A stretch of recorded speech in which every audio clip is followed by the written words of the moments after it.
Mitra keluarga punya alat yang terbaru, lalu juga ini satu-satunya dan pertama kali di Bekasi juga. Ini ada yang bilang tak kenal maka tak sayang. Sedikit sebelum nanti kita ada prosesi launchingnya, dijelasin dulu dong dok seperti apa mungkin.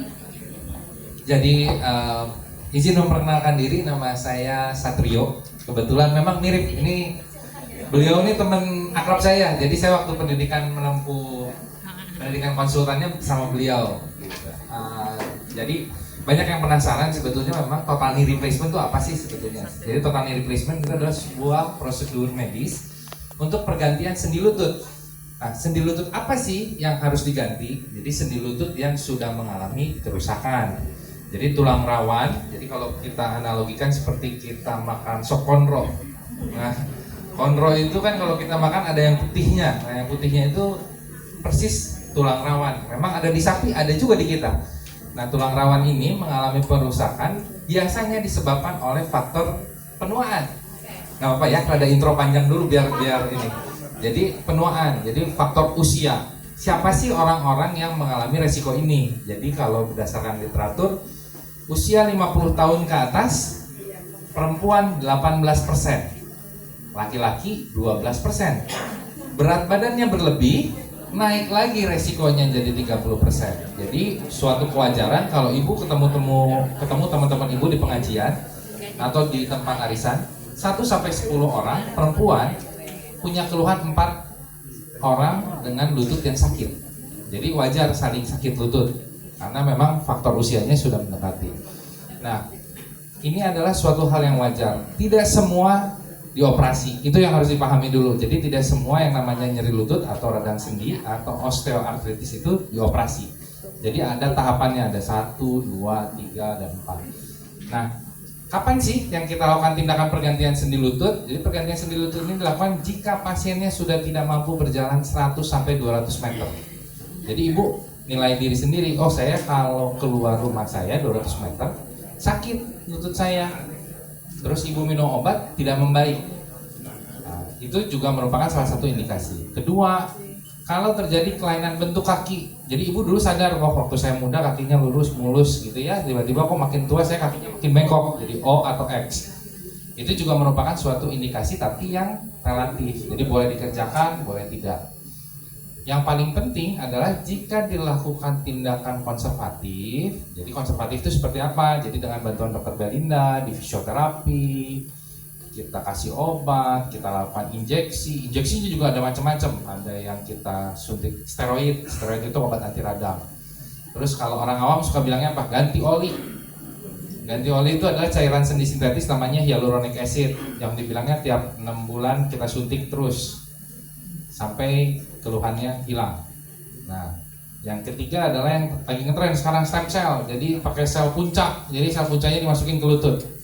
Atau pakai PRP. Jadi PRP itu diambil dari darah ibu sendiri, diputar di mesin sentrifugasi, darahnya disedot, dimasukin lagi ke lutut. Jadi, tapi itu semua adalah sifatnya hanya menghilangkan gejala, tidak menyelesaikan masalah. Jadi, kalau ditanya apakah sifat penyakitnya progresif, betul. Jadi kalau ibu sudah mengalami osteoartritis atau radang sendi, dari derajat 1 itu udah pasti ke 4. Jadi adalah suatu kepastian, tapi waktunya kita nggak tahu kapan. Jadi bisa aja lusa, bisa tahun depan, bisa 20 tahun lagi, bisa kapan, kita nggak tahu, kita nggak bisa ini. Nah, cuma kalau udah derajatnya berat, kelainan bentuk, nyeri hebat, terus gagal konservatif, nah, itu merupakan indikasi penggunaan sendi lutut. Nah, pertanyaan dulu, nggak apa-apa ya, saya ngomong dulu ya. Jadi yang kedua adalah, jadi pertanyaannya, kenapa saya harus pakai robot di saat saya bisa pakai manual? Ada pasien-pasien pasti banyak yang konvensional dipasang pergantian sendi lututnya tanpa robot, tapi oke-oke aja tuh, bagus-bagus aja. Nah, jadi keunggulan dengan penggunaan robot ini adalah lebih presisi. Jadi presisinya gimana? Tingkat gagalnya 0,4 mili. Nanti mungkin kita lanjutkan. Selamat. Waalaikumsalam warahmatullahi wabarakatuh. Terima kasih dokter, dan boleh berikan tepuk tangan sudah hadir di tengah-tengah kita yang terhormat Wakil Wali Kota Bekasi Bapak Abdul Haris Bobihu. Terima kasih sudah hadir pagi hari ini Pak. Izin mungkin nanti kita akan melanjutkan ke rangkaian acara berikutnya, tapi mungkin boleh sedikit lagi tadi kayaknya ada masih gantung nih ya dok ya. Kita kasih sedikit deh sebelum kita masuk ke prosesinya. Tadi kan kenapa metodenya kalau misalnya pakai yang konvensional bedanya apa dengan robotik gitu ya dokter ya? Ya, jadi mungkin secara singkatnya memang keunggulannya robotik adalah lebih presisi. Jadi lebih presisi ini apa sih kaitannya, apa sih kepentingannya buat pasien? Kalau kita pasang alat harus presisi. Jadi kalau kita pasangnya betul, ibarat kayak kita pasang engsel pintunya nggak akan rusak-rusak kalau kita pasangnya betul. Jadi lokasi menentukan prestasi. Ibaratnya kayak gitu ya. Zaman dulu kan kita dibilangnya, oh kalau duduk di belakang prestasi bisa lebih naik karena kita bisa ngobrol kiri kanan dan lain-lain. Jadi dengan presisi yang tepat, alatnya akan bisa bertahan lebih lama. Memang kalau alatnya itu bisa bertahan berapa lama sih? Normalnya 90% itu bertahan 15 tahun. Kalau 58% orang itu bisa bertahan sampai 25 tahun. Nah, kita harapannya dengan robotik ini, alat ini bisa bertahan sampai 25 tahun. Jadi tidak perlu lagi ada operasi kedua, operasi ketiga. Jadi pertama dan terakhir pemasangannya. Kira-kira seperti itu. Mungkin dokter Satria ada tambahan. Ya. Iya, dan teknologi robot ini memang jarang ya. Di Indonesia sendiri baru ada 6 rumah sakit. Di Bekasi, Kota, Kabupaten, Karawang, Depok, Bogor baru ada di kita. Jadi ya Bekasi memang pertumbuhannya oke ya, Sumarekon ada jual rumah sampai 25 miliar seperti itu.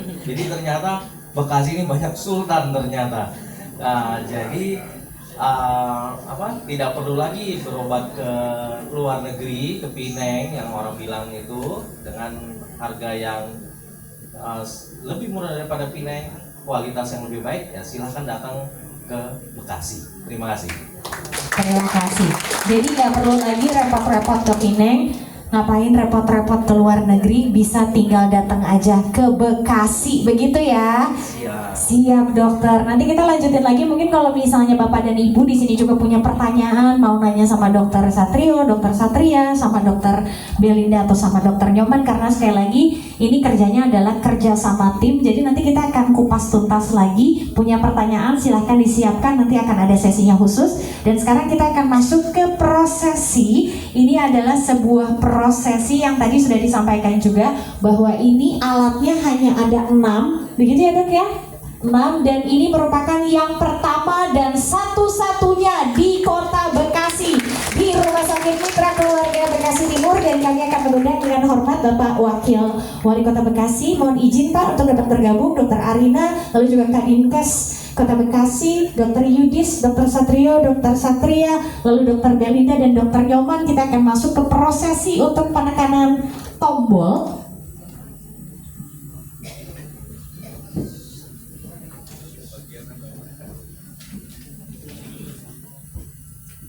Silahkan untuk berbalik. Mohon izin. Mohon izin Bapak dan Ibu boleh berbalik. Iya betul, Dokter Arina izin dong di sebelah sini boleh, bersama dengan Pak Wakil Wali Kota dan juga Ibu Kepala Dinas Kesehatan. Sudah? Boleh ditempelkan hitungan dari saya. Sudah siap Bapak dan Ibu dengan mengucap Bismillahirrahmanirrahim. 3, 2, 1.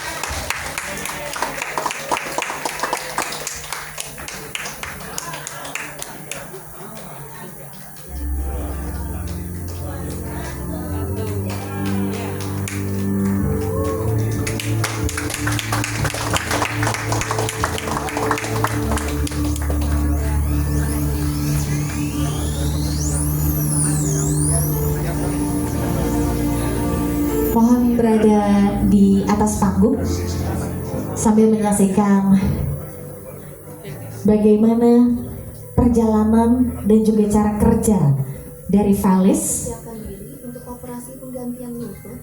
Anda mungkin ingin mengetahui bagaimana teknologi canggih akan digunakan dalam prosedur Anda. Valis Robotic Assisted Solution dirancang untuk presisi digital dalam penggantian lutut, supaya Anda dapat mulai bergerak lagi. Mari kita lihat lebih dekat bagaimana teknologi ini bekerja.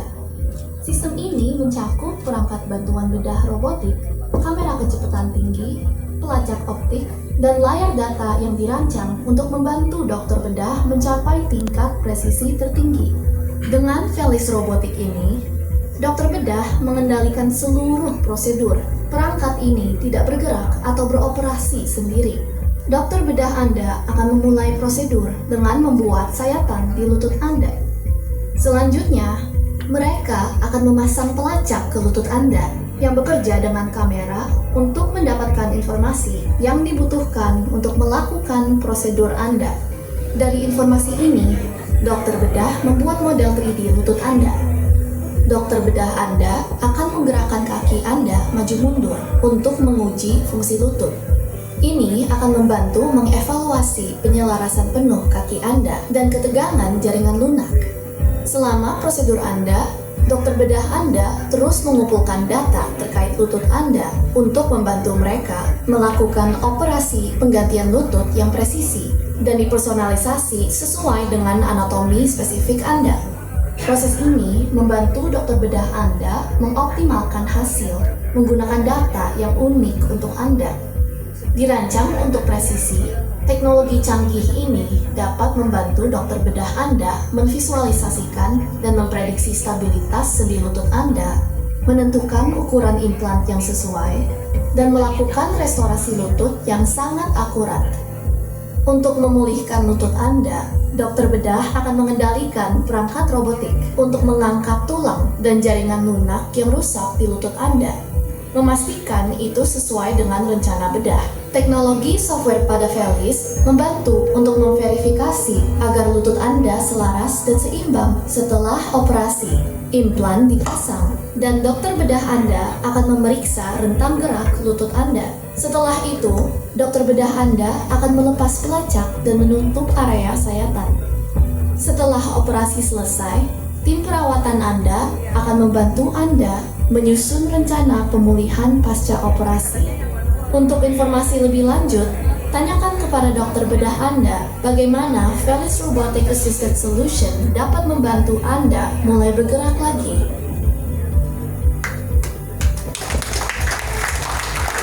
Baik, Bapak dan Ibu izin untuk dapat berfoto bersama.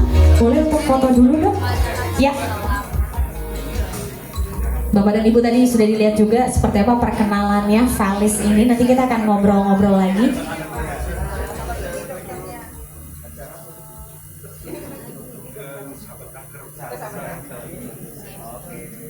Oke.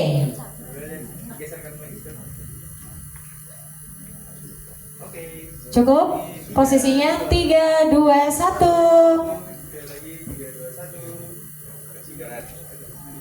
Oke. Bekasi keren.